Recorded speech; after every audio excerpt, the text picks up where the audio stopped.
25వ కీర్తన 4వ వచనం.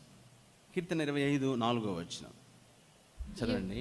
యెహోవా, నీ మార్గములను నాకు తెలియజేయము, నీ త్రోవలను నాకు తేటపరచుము.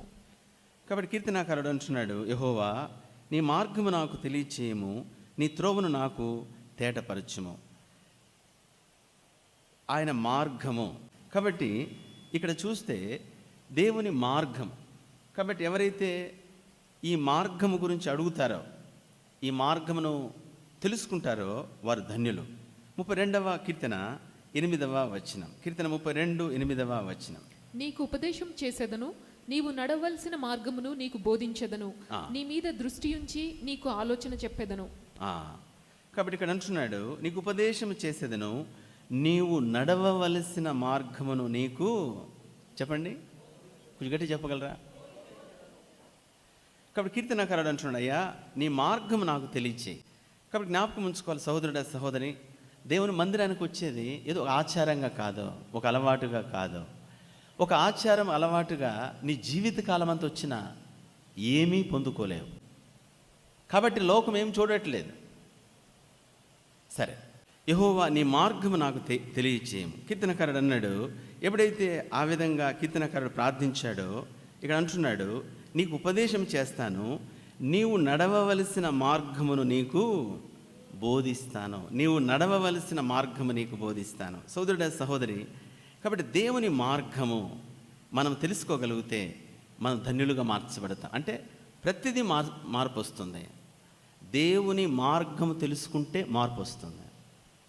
సరే, ఎలా తెలుసుకుంటాము?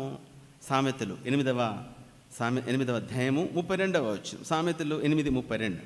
కావున పిల్లలారా, నా మాట ఆలకించుడి, నా మార్గములను అనుసరించువారు ధన్యులు. హల్లెలూయా.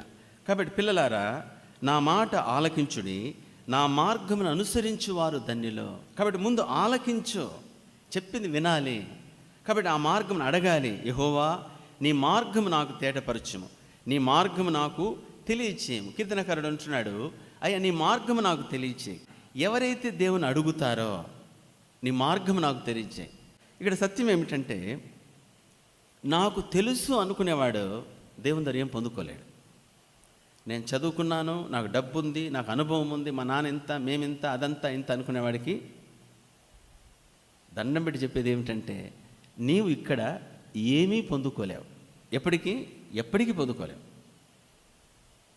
కాబట్టి దేవునిలో నుండి మనం పొందుకోవాలంటే, నాకు తెలియదు అయ్యా నీ మార్గము నాకు తెలియచేయము అని అడగాల.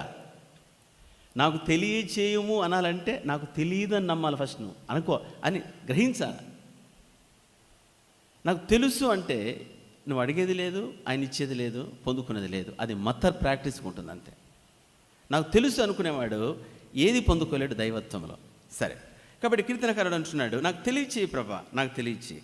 అప్పుడు ఇక్కడ చూస్తే సామెతలు 8:32లో, కాబట్టి పిల్లలారా నా మాట ఆలకించుడి, నా మార్గములను అనుసరించువారు చెప్పండి ధన్యులు. నా మాటను అనుసరించు.